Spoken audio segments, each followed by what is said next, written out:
గురువుగారు, గణపతిని 9 రోజుల పాటు ఆరాధన చేసిన తర్వాత నదిలో నిమజ్జనం చేస్తారు. ఇలా విగ్రహాలను నిమజ్జనం చేయటంలో ఆంతర్యం ఏమిటి?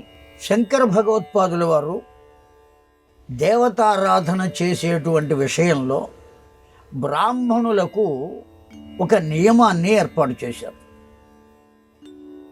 ఏమిటా నియమము అంటే పంచాయతన పూజ. ఒక బ్రాహ్మణులకే కాక లోకంలో ఉన్న జీవులందరూ కూడా ఆ పంచాయతన పూజ చేయవచ్చు. ఎలా చేయవచ్చు అంటే తమ గోత్రనామాలతో చేయించుకోవచ్చు. దేవాలయాల్లో కూడా పంచాయతన దేవాలయాలు ఉన్నాయి. పంచాయతనము అంటే 5 మూర్తులు ఉంటాయి. అందులో విష్ణు, ఆదిత్య, అంబిక, గణనాథ సహిత ఉమామహేశ్వరులు. ఎన్ని రూపాలు ఉన్నాయి? 5 రూపాలు ఉన్నాయి. విష్ణు ఉన్నాడు, ఆదిత్యం అంటే సూర్యుడు ఉన్నాడు, అంబిక అంటే అమ్మవారు ఉన్నది, గణపతి ఉన్నాడు, ఆ తరువాత శివుడు ఉన్నాడు. ఈ 5 మూర్తులు ఎందుకున్నాయి అంటే పంచభూతములకు సంకేతమైనటువంటివి ఈ 5. పంచభూతాలు ఏవి? భూమి, వాయువు, ఆకాశము, నీరు, అగ్ని. ఈ 5 ఉన్నాయి. ఈ 5 ఈ 5 దేవతలు 5 స్వరూపాలు.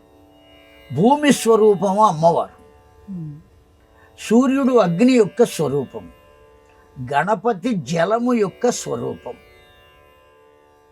విష్ణువు ఆకాశము యొక్క స్వరూపం. ఇట్లా 5 దేవతలు 5 భూతములకు, పంచభూతములకు సంకేతం. అందులో గణపతి దేనికి సంకేతం అని చెప్పుకున్నామంటే జలమునకు సంకేతం.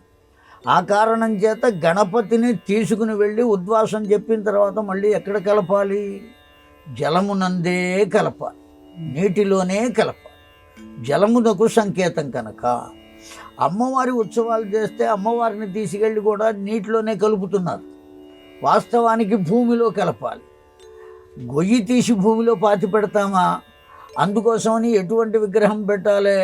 చిన్న విగ్రహాలు పెట్టాలి అమ్మవారికి పెట్టేటప్పుడు. అంతే తప్ప ఆకాశం అంత ఎత్తు విగ్రహాలు అట్లా పెట్టకూడదు. కానీ లోకల్లో జరుగుతున్నాయి, ఏం చెప్పగలుగుతాం? కానీ వాస్తవంగా అలా ఉంచరాదు. గణపతిని మాత్రమే జల నిమజ్జనం చేయాలి. ఒక్కొక్క తత్వం ఒక్కొక్క పంచభూతాలలో ఒక్కొక్క దానికి సంబంధించింది ఆ భగవతత్వం. కేవలం గణపతి జలతత్వం కనుక నీటిలో నిమజ్జనం చేస్తారు. ఇది కారణం.